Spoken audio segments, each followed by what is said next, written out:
We're talking about delegating. Does the thought of handing over your work to someone else make your palms sweaty? Would you like to know what are good choices to delegate? Are you skilled at how to effectively delegate items once you've handed them over? Let's wrap up our month focusing on back to school. Does your clutter own you? On Clear Your Clutter Inside and Out, we'll teach you how to become aware of your clutter along with action steps to declutter and create the life you desire. Come on, let's get started. Challenged at delegating and have learned to get better. I laughed.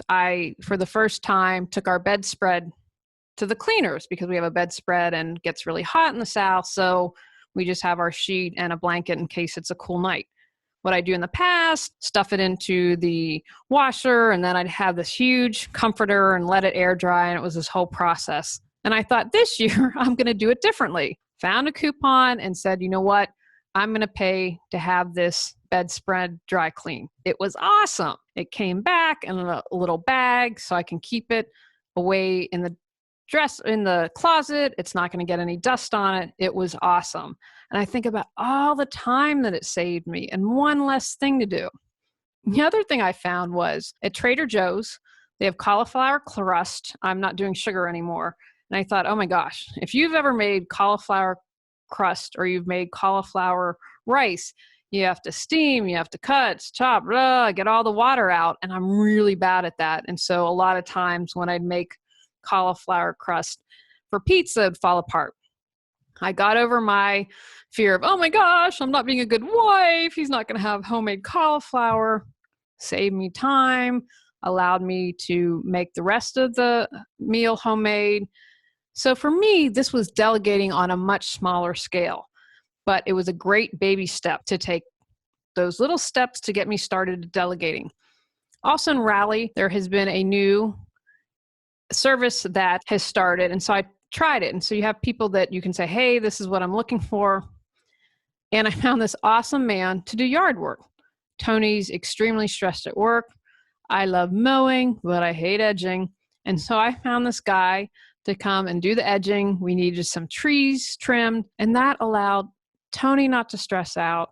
He just redid the floors in our TV room. We're about to finish painting the bathroom. He could focus on stuff that he loves to do and that really is much more important to us. Now, of course, I've delegated some things quite easily, such as my website. I have no clue how to redesign a website, so that was completely worth it. I'm working on taking more and more of those steps to delegate so that I can have more time and peace of mind. What's preventing you from delegating? For many, it's about control, and control really is about fear. I know for me, it's about control because I still struggle with control. Side note, there are many layers to all of our stuff. Don't get discouraged. The more personal development work I do, I'm amazed and sometimes, yet another layer. However, the more you clear your stuff, the better life gets. For me, I chose to control stuff because I am a little bit still, afraid I was going to be hurt again. If you are like me and like control, what is it you are afraid of?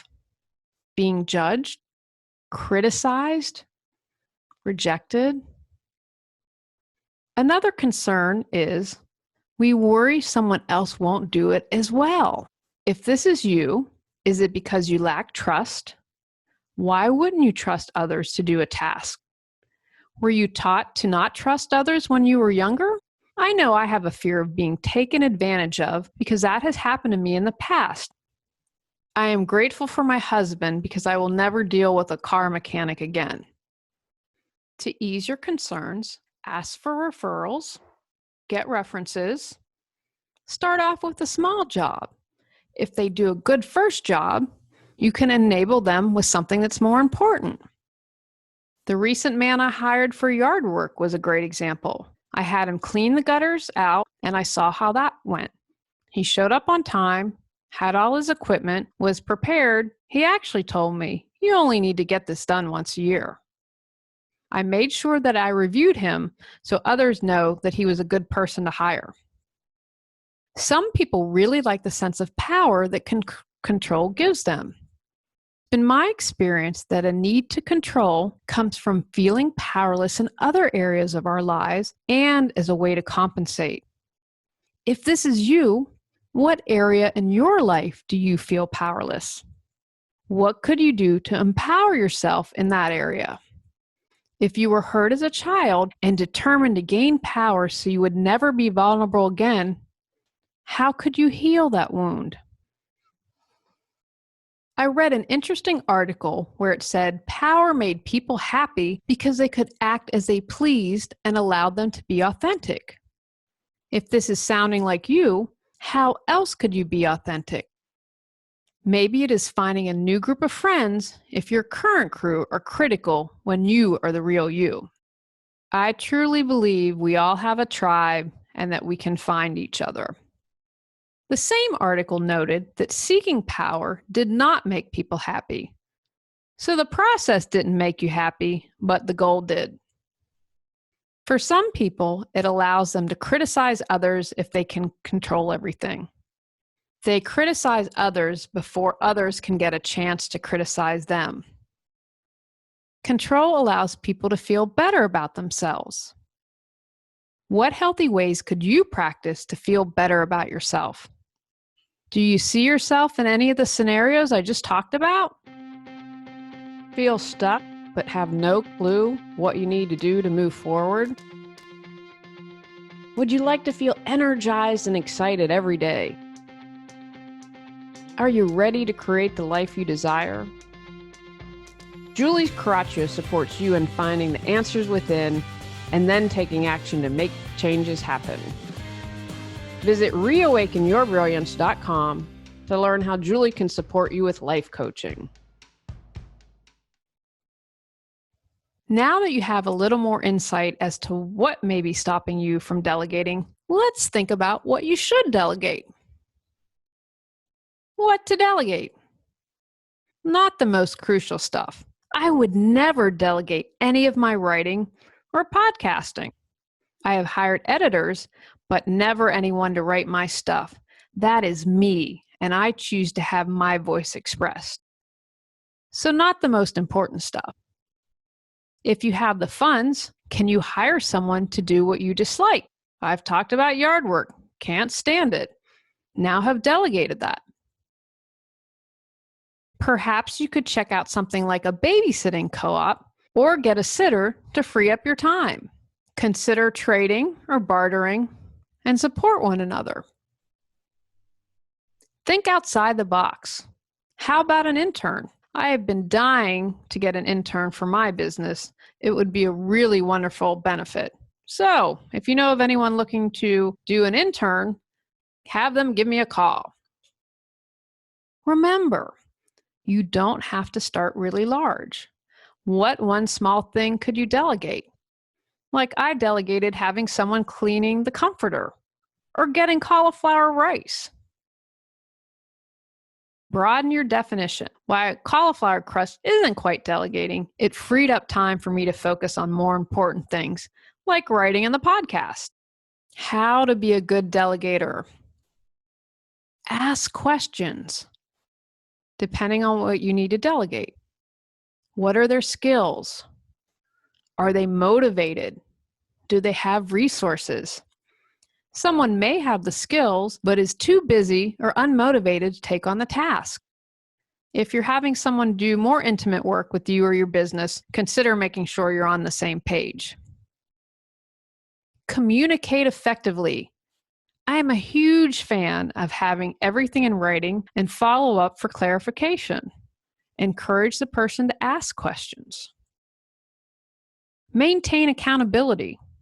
What system will you put in place? Are you going to follow up in person, via email? What happens if the job's not done to your satisfaction? Allow the person to participate. I'm looking for an intern for social media.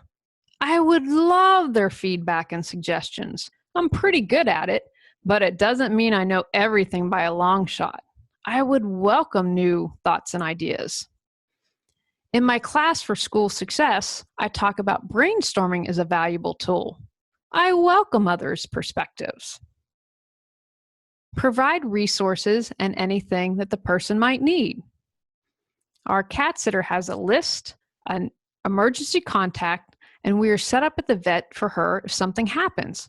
She doesn't have to go out of pocket. She can take the cats in. The vet knows that we'll pay for it and to get a hold of us and to get the cats treated.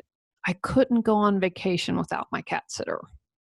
Give credit and understand mistakes. I accidentally did something for a writing client. She'd been a client for about 5 years. It was really super small. However, I immediately told her what it was. She wasn't worried, and we figured out a way to correct it. When I wrote my course, I thanked the editor and said it was a better product because of her editing skills. How can you give credit and understand when someone makes a mistake? Take actions from today's podcast. If you are hesitant to delegate tasks, figure out why. What small thing could you delegate to someone right now, today, or tomorrow? What do you need to keep in mind to be a successful delegator? If you are already comfortable with delegating, how could you make the process even better, easier, or more efficient? Next month, we'll be talking about hodgepodge, a little bit of this and a little bit of that.